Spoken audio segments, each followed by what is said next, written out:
Hey everyone, Nut Free Mama here. Today I'm going to show you how to make Halloween Peeps s'mores. Okay, let's start off with our ingredients. First you need 6 of the little graham cracker crusts, the little mini ones right here that I have in this packet. Then you need, I'm getting 3 Hershey bars. You can use as many as you want. I just figured I'd use a half of one for each one. And then a 6-pack of some kind of Halloween Peeps. I'm using the pumpkins. I looked for the Frankensteins and couldn't find them, so the pumpkins it is. So let's go ahead and get started. We're going to preheat our oven to 350, and then we're just going to get out a cookie sheet. You do not have to line it with parchment paper. And go ahead and open up your crusts and put them on the pan.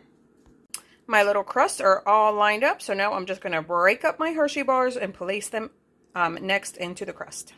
My chocolate pieces are all inside my crust here, and now I'm just going to take one little pumpkin peep and put it on top. Next, we're going to get this into the oven for 8 minutes at 350.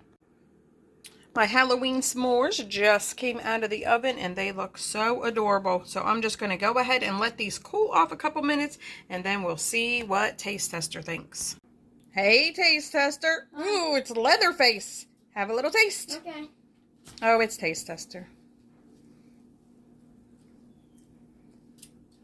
Dang, everyone, good. Do you like it? Yeah. All right, everyone, come back and see us again. Don't forget to like and subscribe. Happy Halloween. Here's a pumpkin that we grew from our own garden. We grew pumpkins this year. Bye.